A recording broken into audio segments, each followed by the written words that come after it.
Hi friends, ಎಲ್ಲರಿಗೂ ನಮಸ್ಕಾರ. ಚಿರು ಕನ್ನಡ ಬ್ಲಾಗ್ಗೆ ಸ್ವಾಗತ. ನಾನು ನಿಮ್ಮ ರಕ್ಷಿತಾ ನಾಗರಾಜ್. ಇವತ್ತು ಏನೊಂದು ಟಾಪಿಕ್ ತೊಗೊಂಬಂದಿದ್ದೀನಿ ಅಂತ ಹೇಳಿದ್ರೆ ನಿಮಗೆ ತಮ್ಮಲ್ಲಿ ನೋಡಿದ್ರೆ ಗೊತ್ತಾಗಿರುತ್ತೆ ಅನ್ಕೊತೀನಿ. ಇವತ್ತು ನಾನು ಎಲ್ಲರೂ ಏನಂತ ಅಂದ್ಕೊಂಡಿರ್ತಾರೆ ಅಂದರೆ, ಈಗ ಎಲ್ಲರೂ ಹೊರಟಾಗ ಎಣ್ಣೆ ಹಚ್ಚಿರ್ತೀವಿ, ಹೇರ್ ಸ್ಟೈಲ್ ಮಾಡೋಕ್ಕಾಗೋದಿಲ್ಲ ಅಂತ ಅಂದ್ಕೊಂಡಿರ್ತಾರೆ. ಹಾಗಾಗಿ ಅವರಿಗೆಲ್ಲ ಒಂದು ಸಿಂಪಲ್ ಒಂದು ಹೇರ್ ಸ್ಟೈಲ್ನ ತೊಗೊಂಬಂದಿದ್ದೀನಿ. ಬನ್ನಿ ಹೇಗೆ ಅದನ್ನು ಬಾಚ್ಕೊಳ್ಳೋದು ಅಂತ ಹೇಳ್ಬಿಡ್ತೀನಿ. ಈಗ ನಾನು ಆಯಿಲ್ ಅಪ್ಲೈ ಮಾಡಿದ್ದೀನಿ ಆಲ್ರೆಡಿ. ನೋಡಿ, ಆಯಿಲ್ ಅಪ್ಲೈ ಆಗಿದೆ ನನ್ನ ತಲೆಯಲ್ಲಿ.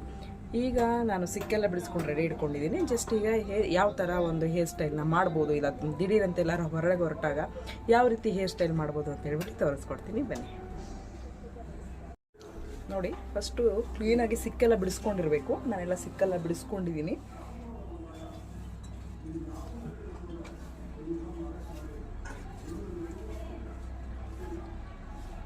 ಈಗೆಲ್ಲ ಸಿಕ್ಕೆಲ್ಲ ಆಗಿದೆ.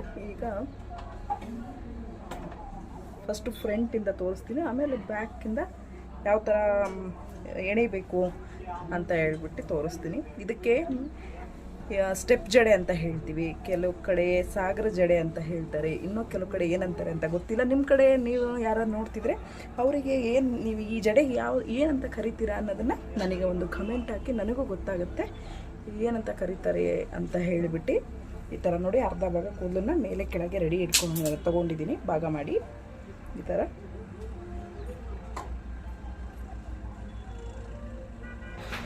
ಇದು ಸಮವಾಗಿ ಕೂದಲನ್ನ ಭಾಗ ಮಾಡ್ಕೊಬೇಕು. ಈ ಥರ ಭಾಗ ಮಾಡ್ಕೊಂಡಾದ್ಮೇಲೆ ಇಲ್ಲಿ ಜಡೆಗಳನ್ನು ಎಳ್ಕೊಬೇಕು. ಇದು ಒಂದೊಂದು ಸರಿ ಜಡೆ ಹಾಕ್ದಾಗಲೂ ಆ ಕಡೆ ಈ ಕಡೆ ಸೈಡ್ ಕೂದಲನ್ನ ತೊಗೊಬೇಕು. ಇದು ಏನಾಗುತ್ತೆ ಅಂತ ಹೇಳಿದ್ರೆ, ಈ ಜಡೆ ನಾನು ಡೈಲಿ ಇದನ್ನೇ ಹಾಕ್ಕೊಳೋದು. ಯಾಕಂತ ಹೇಳಿದ್ರೆ ಕೂದಲು ಹರಡಬಾರ್ದು ಅಂತ ಹೇಳ್ಬಿಟ್ಟು ಹಾಕ್ಕೊತೀನಿ. ಈ ಜಡೆ ಹಾಕ್ಕೊಂಡಾಗ ಕೂದಲು ಹರಡೋದಿಲ್ಲ, ಹಾಗೇ ಇರುತ್ತೆ. ನಾವು ಹೆಂಗೆ ಹಾಕಿರ್ತೀವಿ ಬೆಳಗ್ಗೆವರೆಗೂ ಹಾಗೇ ಇರುತ್ತೆ. ಹಾಗಾಗಿ ನಾನು ಇದನ್ನು ಭಾಳ ಯೂಸ್ ಮಾಡ್ತೀನಿ. ಬಟ್ ಇದು ಏನು, ಈ ಜಡೆ ಎಣಿಬೇಕಾದ್ರೆ ಸ್ವಲ್ಪ ಪೇಷನ್ಸ್ ಇರಬೇಕು. ಯಾಕಂತ ಹೇಳಿದ್ರೆ ಕೈ ಸೋಲ್ ಬರುತ್ತೆ. ಸೊ ಹಾಗಾಗಿ ಸ್ವಲ್ಪ ನಿಧಾನವಾಗಿ ಮಾಡಿದ್ರೆ, ಅದು ನನಗೂ ಫಸ್ಟ್ ಹಾಗೆ ಅನ್ನಿಸ್ತಾ ಇತ್ತು. ಈಗ ನನಗೆ ಅಭ್ಯಾಸ ಆಗಿರೋದ್ರಿಂದ ನನಗೇನೋ ಅಷ್ಟು ಕೈ ಸೋಲ್ ಬರೋದಿಲ್ಲ. ಹಾಗಾಗಿ ನಾನು ಮತ್ತೆ ನೀವು ಎಲ್ಲಾದರೂ ಟ್ರಾವೆಲ್ ಮಾಡ್ತಾಯಿದ್ದೀನಿ ಅನ್ನಿದ್ರೆ, ಮತ್ತು ಯಾವುದಾದ್ರು ಫಂಕ್ಷನ್ಗಳಿಗೆ ಹೋಗ್ತೀನಿ ಅಂದರೆ ಈ ಥರ ಜಡೆಗಳನ್ನು ಹಾಕ್ಕೊಳ್ಳೋದ್ರೆ ತುಂಬಾ ಚೆನ್ನಾಗಿ ಕಾಣಿಸುತ್ತೆ. ನಿಮಗೆ ಬೇಕಾದ್ರೆ ಜಡೆ ಎಣೆದ್ಬಿಟ್ಟು ಲಾಸ್ಟಿಗೆ ತೋರಿಸ್ತೀನಿ, ಎಷ್ಟು ಚೆನ್ನಾಗಿ ಕಾಣಿಸುತ್ತೆ ಗೊತ್ತಾ. ಆಯಿಲು ಅಪ್ಲೈ ಮಾಡದೆ ಇಲ್ಲದಾಗ ಅದು ನೆತ್ತಿ ಮೇಲಿಂದನೇ ಇದನ್ನು ಹಾಕ್ಬೋದು. ಅದನ್ನು ಸಹ ಇನ್ನೊಂದು ಸರಿ ನಿಮಗೆ ತಲೆ ಸ್ನಾನ ಮಾಡಿದಾಗ ತಲೆ ಕೂದಲು ಹಾರಿರಬೇಕು, ಆಗ ಡ್ರೈ ಹೇರಲ್ಲಿ ಹಾಕಲಿಕ್ಕೆ ತುಂಬ ಚೆನ್ನಾಗಿರುತ್ತೆ. ಅದನ್ನು ಸಹ ನಿಮಗೆ ತೋರಿಸ್ತೀನಿ ಇನ್ನೊಂದು ಬ್ಲಾಗ್ಗಳಲ್ಲಿ. ನೋಡಿ, ಈ ಥರ ಒನ್ ಬೈ ಒನ್ ಎಳ್ಕೊಂಡು ಹೋದರೆ ಅದು ಸ್ಟೆಪ್ ಬೈ ಸ್ಟೆಪ್ ಬರೋದ್ರಿಂದ ಅದನ್ನು ಸ್ಟೆಪ್ ಜಡೆ ಅಂತ ಕರಿತೀವಿ.